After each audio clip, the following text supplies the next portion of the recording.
My cheating wife called and told me she wants a divorce. She said I can only talk to her lawyer. So I went to meet her lawyer. When I said yes, I am the husband, the lawyer started shaking. I need to tell you about the worst week of my life. Actually, scratch that. It was the best, worst week of my life. Let me explain. My name is Ryan Cooper. I'm 37 years old. Work as a heavy equipment operator on the pipeline projects around Houston. Until 7 days ago, I thought I had a pretty decent life. I was married to Ashley for 9 years. She was 34, worked part-time at a dental office, and I genuinely thought we were solid. Looking back now, I can see all the signs I missed. The late evenings she started spending organizing files at work, the way she suddenly cared about her appearance again, the new lock on her phone, the distance that grew between us like a damn oil spill. But I was pulling overtime on a refinery expansion project, running crane operations 60 hours a week. The union had negotiated killer overtime rates, time and a half after 40 hours, double time on Sundays. I was making good money, but it meant leaving the house at 5 in the morning and getting home after dark most days. I figured we were just going through a rough patch. I was so stupid. It all started last Monday morning. I was lacing up my steel-toed Red Wings, getting ready to head out for my shift, when I opened my front door and saw it. A manila envelope taped to my work truck's windshield, bold black letters scrawled across the front. Open now! My heart started beating faster. The handwriting wasn't Ashley's. It was messy, almost angry looking. I ripped it off the glass and climbed into my F-150's cab. My hands were shaking as I tore it open. Inside were 3 printed photos. The images were grainy, but there was no mistaking what I was seeing. Ashley, my wife, sitting in the parking lot of a Motel 6 off I-45, wearing a tight red dress I'd never seen before. Her arms were wrapped around some guy who definitely wasn't me. He looked younger than me, maybe early 30s, wearing a Valvoline Express uniform shirt. His hands were all over her. I felt like someone had gut-punched me with a sledgehammer. I had to sit there in my truck because my legs suddenly felt like they might give out. I flipped the photos over with trembling hands. On the back, in the same messy handwriting, "This ain't the first time. You deserve to know the truth. Check your work locker." I tried calling Ashley. It rang twice, then went straight to voicemail. I tried again. Same thing. I sent her a text. "We need to talk. Call me now." Nothing. I called my supervisor, Tony Stevens, and told him I was sick. Tony's been in the union for 23 years, knows when something's seriously wrong. "You sure you're okay, Ryan? You never call in sick?" "Just need the day, Tony. I'll make it up on Saturday." "Take care of yourself, brother. Whatever it is we got, you're back." Instead of heading to the job site, I drove straight to our equipment yard. The morning shift was just starting, guys in hard hats and safety vests checking over the dozers and cranes. I nodded to a few of my crew as I walked to the storage building, where we kept our personal lockers. In my work locker, wrapped in a dirty shop rag behind my spare safety glasses, was a small black USB drive. That was it. No note, no explanation. My heart was pounding as I drove to the nearest library and plugged the drive into their computer. There was only one video file. The footage showed a motel hallway. That same Motel 6. The camera was positioned to show room 127. Then I saw movement. My wife Ashley walked into frame wearing that red dress. Next to her was the same guy from the photos. They were holding hands, laughing like they didn't have a care in the world. The guy pulled out a key card and unlocked the door. They went inside. The door closed. I sat there staring at the blank screen, my jaw clenched so tight it hurt. This wasn't some misunderstanding. This was proof. Clear, undeniable proof that my wife was cheating on me. I tried calling Ashley again. Voicemail. I sent another text. "I know what you're doing. We need to talk now." Still nothing. Ashley finally texted back around 6 that evening. "Working late. Don't wait up." Working late, right? I almost laughed. She came home around midnight. I lay in our bed pretending to be asleep, while my wife, who had probably just come from another motel room with another man, settled in beside me. I could smell something different on her, not her usual body spray, something cheaper, and underneath that, motor oil and cigarettes. The next morning, Ashley was gone before I woke up. There was a note on the kitchen counter. "Early appointment. Have a good shift." I called in sick again and spent the morning investigating my own wife. I went through our bank statements online. Ashley had been making cash withdrawals, hundreds at a time. Over the past 6 months, it added up to over $18,000. 18 grand. That was half our savings. Money I'd busted my ass working overtime to put away. Money we were saving for a down payment on a house, maybe starting a family. I looked at her debit card statement. Charges to restaurants I knew we hadn't gone to. Charges to that Motel 6, not just once, but multiple times over 4 months. Charges to AutoZone, a men's clothing store, even a damn watch shop. She was buying this guy gifts with our money. I felt sick. I ran to the bathroom and threw up. When I was done, I sat on the cold tile floor and finally let myself break down. After I pulled myself together, I made a decision. I needed help. I got on my laptop and started searching for private investigators in Houston. That's when I found Scott Wilson Investigations. The reviews were solid and the price seemed fair for a working man's budget. I called the number. A gravelly voice answered. Wilson Investigations? Hi, I said, my voice cracking. I think my wife is cheating on me. Come to my office. We'll talk. Can you be here in an hour? Wilson's office was in a strip mall between a tire shop and a taco joint. The kind of place that served real people, not corporate suits. Wilson himself was in his 50s, gray hair, tired eyes, looked like an ex-cop who'd seen it all. I sat across from him and told him everything. The envelope, the photos, the USB drive, the motel video, the bank statements, all of it. He listened without interrupting. When I was done, he leaned back in his chair and nodded. First thing you need to know is you're not losing your mind. This is real. Second thing is someone out there is looking out for you. They want you to know the truth. Can you find out more? I asked. I can, but I need to be straight with you. What I find might hurt worse than what you already know. You sure you want to dig deeper? I didn't hesitate. Yeah, I need to know everything. He took my retainer of $1,200, money that hurt to spend, but I had to know. In the meantime, act normal around your wife. Don't let her know you're investigating. Element of surprise is your best weapon right now. That night, Ashley came home smiling, looking relaxed and happy. We sat on the couch together watching TV, and she told me about her day. All normal conversation, all lies. I wanted to scream at her, but I remembered what Wilson said. Act normal. 2 days later, Wilson called. I got some information. Can you swing by the office? When I got there, he had a thick folder on his desk. The guy in the photos and video is Danny Martinez. He's 31, works as a mechanic at that Valvoline Express on Westheimer. And here's the thing, this isn't his first rodeo. Wilson slid some papers across the desk. Danny's got a history. He's been the subject of multiple complaints from women claiming he conned them out of money. Filed with Houston PD, Harris County Sheriff, even the Better Business Bureau. He's got a system. Meets lonely housewives who bring their cars in for service, makes them feel special, then starts asking for money. Business investments, car payments, that kind of thing. How much money are we talking about? The complaints I found ranged from $5,000 to $22,000. One woman in Spring Branch lost her entire inheritance, $38,000. And those are just the ones who reported it. Most women are too embarrassed to file complaints. My stomach dropped. Have you looked at Ashley's accounts? I pulled out my laptop and logged into our bank. Wilson spent 15 minutes clicking through statements, his expression getting grimmer. Ashley's been moving money from your joint checking into her personal savings for about 6 months. Small amounts at first. 200 here, 300 there, but it escalated. Last month, alone, she transferred $4,000 in 2 separate transactions. I stared at the screen. Transfer after transfer. Where's that money now? It's not in her savings anymore. She's moved it all out, starting about 8 weeks ago. Multiple large transfers to an account I can't access. Given Danny's history and the pattern here, I'd bet money he convinced Ashley to put it somewhere he can get to it. That son of a bitch, I said. There's more. I followed Ashley yesterday. She didn't go to work. She drove straight to that Motel 6, stayed 3.5 hours. Danny showed up an hour after she got there. They came out together around noon, had lunch at Denny's. Then she went to her actual job. Wilson pushed some photos across the desk. Clear shots of Ashley and Danny walking hand in hand to the motel room. Got pictures if you need them for court. Court. Divorce court. What do I do? I asked.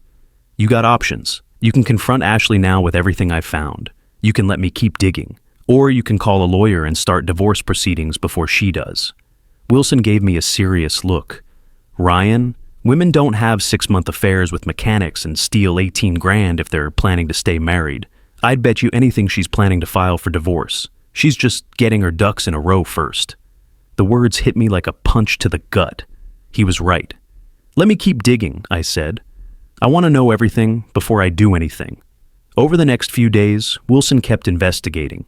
He tracked down one of Danny's previous victims, a woman named Carol from Katy, who'd lost $15,000 to him 2 years ago. The pattern was always the same: seduce unhappy wives, convince them they deserve better, get them to invest in his future, then disappear. Carol told me Danny's whole routine, Wilson explained. First, he gains their trust by being the perfect listener. Then he starts talking about his dreams, opening his own shop, maybe expanding into custom work. Always needs just a little capital to get started. Makes them feel like they're investing in their future together. Based on the timeline and what I've seen with his other victims, Wilson continued, Danny's going to go soon. He's already gotten a significant chunk of money from Ashley. He'll string her along maybe another week, then he'll be gone. There's one more thing, Wilson added. I got word that Ashley contacted a divorce attorney. Guy named Kevin Roberts works downtown in one of those glass towers. She met with him Wednesday. So Ashley was planning to file for divorce. She was just lining everything up first. You need to lawyer up too, Wilson said firmly. Don't wait for her to file. Get ahead of this. I can recommend someone good. He wrote down a name, Jessica Walsh. Tell her I sent you. She's tough, she's smart, and she handles a lot of working class guys like yourself. She doesn't lose. I called Jessica Walsh from my truck and set up a meeting for Monday morning. That weekend was surreal. Ashley acted completely normal. We had breakfast Saturday morning, watched a movie that night. Sunday, we went grocery shopping together. The whole time, I kept thinking about everything Wilson had told me, about Danny Martinez and his con games, about Ashley meeting with a divorce attorney, about the lies stacked on top of lies. Monday morning, I met Jessica Walsh in her downtown office. She was late 30s, wearing a sharp navy suit, dark hair pulled back. She had the kind of confident presence that made you trust her immediately. But there was something approachable about her too, not the stuffy corporate type.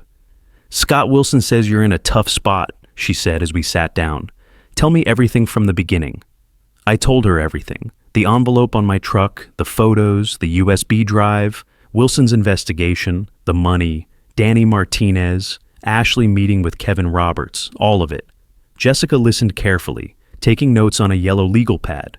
When I was done, she sat back and tapped her pen against her chin. Here's what we're going to do. We're going to file for divorce first. We're going to cite adultery as grounds. We're going to subpoena all financial records showing the transfers. We're going to document everything about Danny Martinez and his history of defrauding women. And we're going to make sure your wife doesn't walk away from this marriage with anything she's not entitled to. How much is this going to cost? I asked. I'm not rich. I work with my hands for a living. Scott told me about your situation. I do sliding scale fees for working people. We'll work something out. The important thing is getting ahead of this before Ashley files her petition. When do we file? I asked.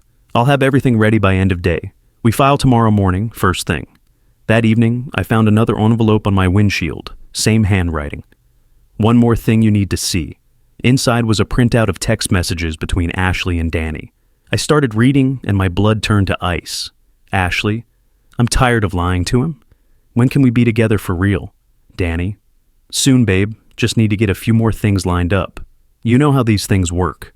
Ashley, I've already given you so much money. You said it was for our future. Danny, it is. Trust me. We're almost there. Hey, think you could move another $3,000? Found the perfect place for us in Oklahoma City. Fresh start. Ashley, 3,000 more? Danny, I've already given you over 18,000. Ryan's going to notice soon. Danny, he hasn't noticed yet, has he? Dude works 16-hour days. Just 3 more and we're set. Promise. Then you can tell him about the divorce and we're free. Ashley, okay, I'll transfer it Wednesday. Anything for us, baby. Danny, that's my girl. Can't wait to be done with this oil town and start over somewhere nobody knows us. She was planning to leave me. She was planning to run away with Danny to Oklahoma. And she was giving him even more of our money. I immediately forwarded the messages to Wilson and Jessica. Tuesday morning, I woke up to my phone ringing. Wilson. "Turn on Channel 11 News," he said, his voice urgent. I grabbed the remote and flipped to the local news. There was a breaking news report with a female reporter standing outside the Valvoline Express where Danny worked. Police are investigating fraud allegations at this West Side auto shop after several women came forward, claiming they were bilked out of thousands of dollars by a mechanic. Danny Martinez, 31, allegedly convinced multiple female customers to invest in fraudulent business schemes over the past 3 years. According to police, Martinez would target women going through marital difficulties, gain their trust, then convince them to provide money for various fake investment opportunities. The reporter continued. Houston Police Detective Maria Santos says they've identified at least 7 victims so far, with total losses exceeding $140,000. Martinez hasn't reported to work in 3 days, and his current whereabouts are unknown. Anyone with information is asked to contact Houston Police. Danny Martinez was officially under investigation for fraud, and he disappeared. He ran, Wilson said when the report ended, just like I predicted. Probably got wind someone was digging into his background and bolted. If I had to guess, he's already halfway to Oklahoma with Ashley's money. Around noon that day, I was back at the job site trying to focus on work when Tony Stevens walked over to my crane. I shut down the engine and climbed down. "You okay, Ryan? You've seemed off the past couple days." Tony was solid people. Been a union steward for 8 years. Always looked out for the younger guys.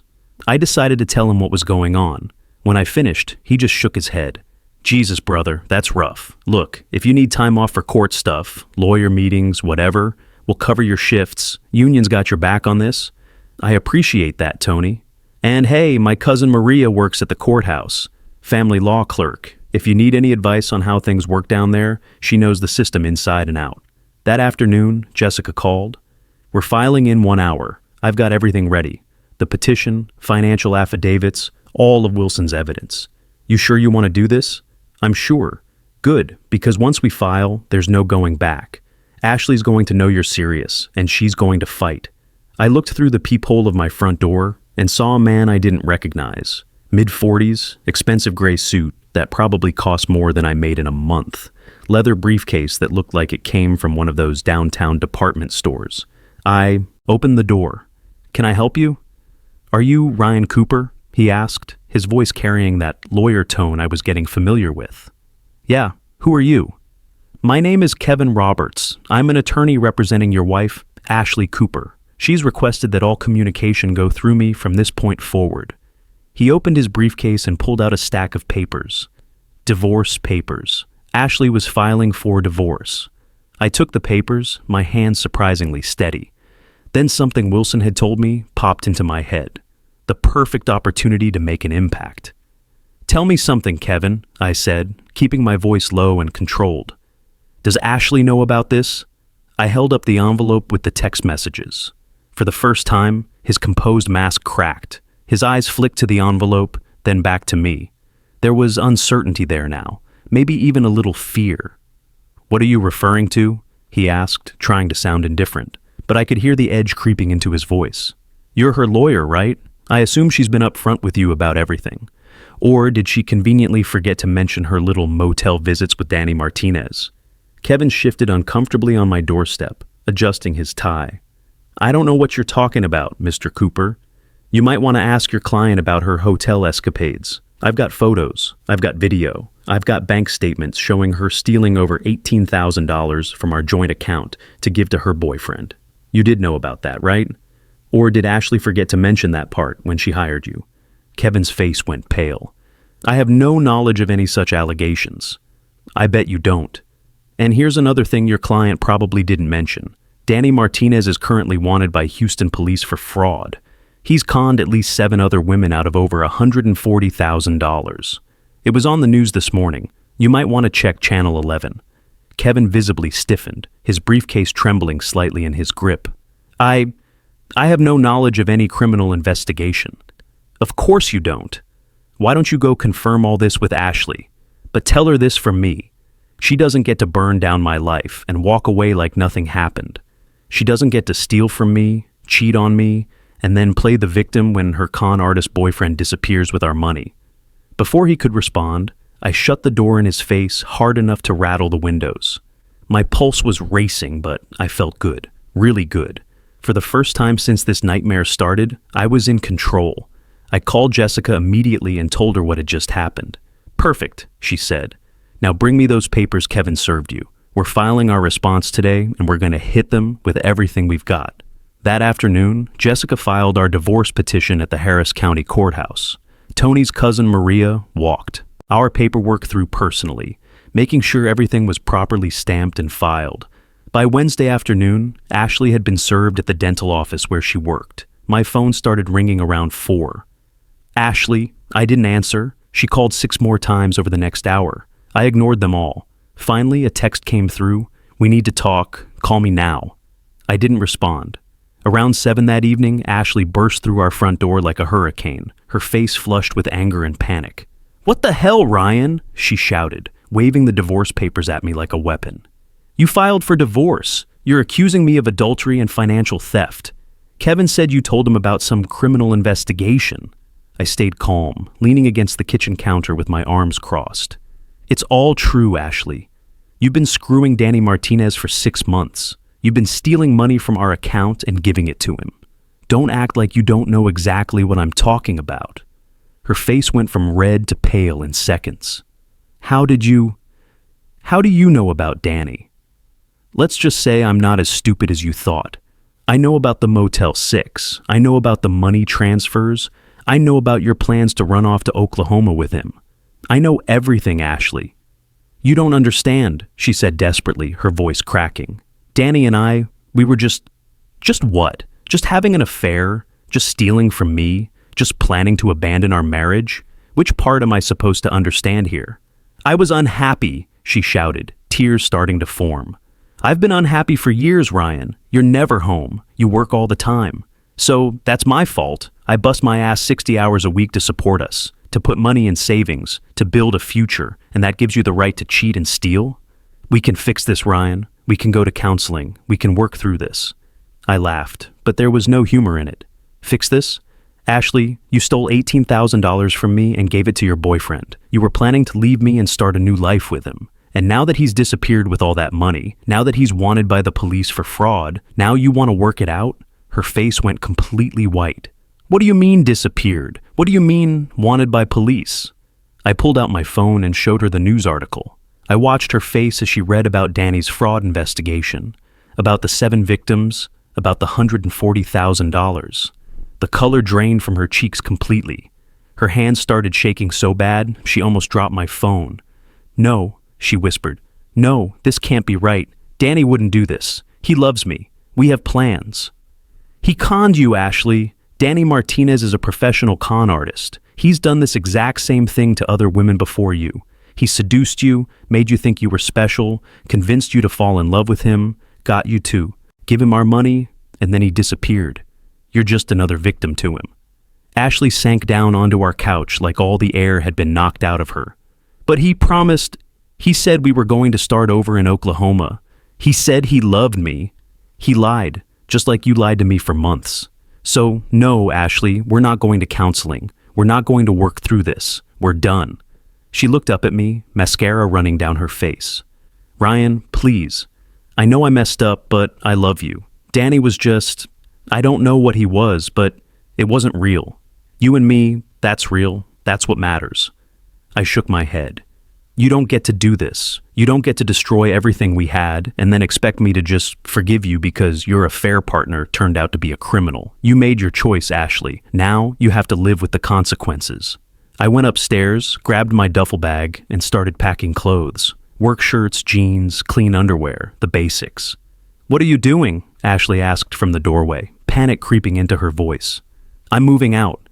My lawyer says it's better if we don't live together while the divorce is pending. Tony's letting me crash in the spare room at his place until I find my own apartment." "Ryan, please don't leave. Please, we can fix this. I'll do anything." I looked at her. Her makeup was smeared from crying. Her hair was a mess. She looked broken, but I couldn't feel sorry for her anymore. She'd broken us first. "Goodbye, Ashley," I said quietly, and walked past her down the stairs with my bag. The next few weeks moved fast. Jessica filed all the necessary paperwork with military precision. We submitted everything Wilson had gathered: bank statements showing the transfers, photos of Ashley and Danny at the motel, the text messages discussing their escape plans, documentation of Danny's criminal history with other victims. Kevin Roberts tried to argue that the money transfers were loans or gifts, but Jessica tore that argument apart like tissue paper. "Your Honor," she said during one pretrial hearing, "the defendant's own text messages clearly state this money was being given under false pretenses for a planned new life with a known con artist. This wasn't generosity. This was theft." The court hearing was scheduled for a Tuesday in late October. Jessica coached me on what to expect over coffee at a diner near the courthouse. "Most important thing is to stay calm and composed. Don't let your emotions take over, even when they try to paint you as the bad husband. Let the evidence speak for itself. We've got them dead to rights." Tuesday morning came.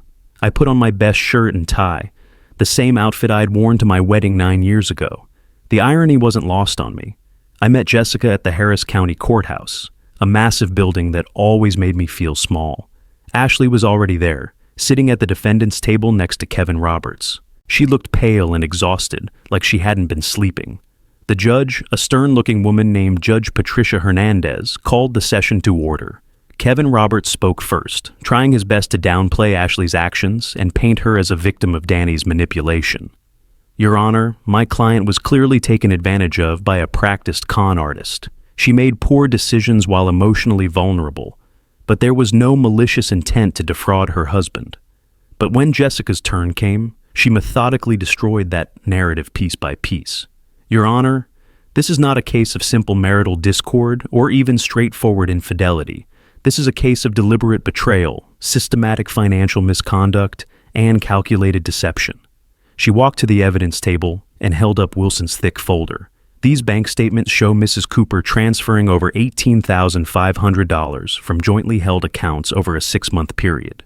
These funds were taken without Mr. Cooper's knowledge or consent and given to Danny Martinez, a man with a documented history of defrauding women." She pulled out the printed text messages. "Furthermore, we have communications between Mrs. Cooper and Mr. Martinez where they explicitly discuss their plans to start a new life together in Oklahoma. In these messages, Mr. Martinez repeatedly asks Mrs. Cooper for money, and she complies willingly. This is not manipulation, Your Honor. This is active participation in the theft of marital assets." Jessica continued, her voice gaining strength. "Danny Martinez is currently wanted by Houston police for defrauding at least 7 other women out of more than $140,000. Mrs. Cooper knowingly engaged in an extramarital affair, knowingly transferred marital funds to her paramour, and knowingly planned to abandon her marriage. The evidence is overwhelming and undeniable." Judge Hernandez read through all the evidence carefully, her expression growing more stern with each page. Kevin Roberts tried to recover with some argument about Ashley's emotional state, but Jessica shut him down. "The defendant's emotional state doesn't excuse theft, Your Honor. The money is gone, most of it unrecoverable. But that doesn't change the fact that Mrs. Cooper systematically violated her marriage vows and stole from her husband." The judge turned to Ashley. "Mrs. Cooper, do you have anything to say in your defense?" Ashley stood slowly, her hands visibly shaking. "Your Honor, I know I made terrible mistakes. I was unhappy in my marriage, and I let that cloud my judgment. Danny made me feel things I hadn't felt in years, and I got caught up in his promises. But I never meant to hurt Ryan. I thought we were building a future together." Judge Hernandez didn't look sympathetic. "Mrs. Cooper, being unhappy in your marriage does not excuse adultery or theft. The evidence against you is substantial and clear. You engage in a deliberate extramarital affair, you systematically misappropriated marital funds, and you plan to abandon your marriage for another man. Those are not mistakes born of confusion. Those are calculated choices." The judge called for a brief recess. When she returned, her decision was swift and decisive. "I hereby grant the divorce petition filed by Mr. Cooper. Mrs. Cooper's actions constitute clear grounds for divorce based on adultery and financial misconduct. Mr. Cooper is awarded 60% of all marital assets. Mrs. Cooper is ordered to pay restitution of $12,000, the amount of marital funds that can be traced and documented. This court finds that Mrs. Cooper's deliberate actions were the direct and proximate cause of this marriage's breakdown. It was a complete victory. Jessica squeezed my shoulder as we left the courtroom. About 6 weeks after the divorce was finalized, Wilson called me with news. "They found Danny Martinez," he said. "He was hiding out in a trailer park outside Tulsa, living under the name Dave Martin. Stupid bastard kept using the same initials. One of his previous victims from Houston was visiting family in Oklahoma, spotted him at a Walmart, and called it in. What about the money? He'd blown through most of it. They recovered about $4,000 in cash and some jewelry he'd bought. The rest went to rent, truck payments, and probably drugs. Your 18 grand is gone, but at least he's facing felony fraud charges in Texas and Oklahoma now." A few weeks later, I had coffee with Jessica at that same diner where she'd prepped me for court. "How are you doing, Ryan?" she asked. "Honestly, better than I expected. Got my own place now, a decent apartment near the job site. Work's going well. Tony got me promoted to crew chief, so the pay bump helps. I've been hanging out with some of the guys from the union, playing pool on weekends." She smiled. "You handled everything right. You gathered evidence, you stayed calm, you fought for what was fair." As we were getting ready to leave, Jessica said, "Ryan, I know this might not be the right time, but if you ever want to grab dinner sometime, not as lawyer and client, just as two people, I'd like that." I looked at her and smiled. You know what? I'd like that too. So that's my story. My wife cheated on me with a con artist, stole $18,000 of our money, planned to abandon our marriage, got played by a career criminal, then tried to play the victim when it all fell apart. But I fought back. I gathered evidence, hired professionals who knew what they were doing, and I won. More importantly, I survived. I'm 37 years old and I'm starting over, but I'm stronger than I was before. I learned I don't have to accept being treated like garbage just because I love someone. If you're going through something like this, here's what I learned. Get evidence first. Get professional. Help. Stay calm and make smart decisions. And remember, other people's bad choices aren't your fault. You'll survive this. It's not the end of your story. It's just the end of a bad chapter. The best chapters are still ahead.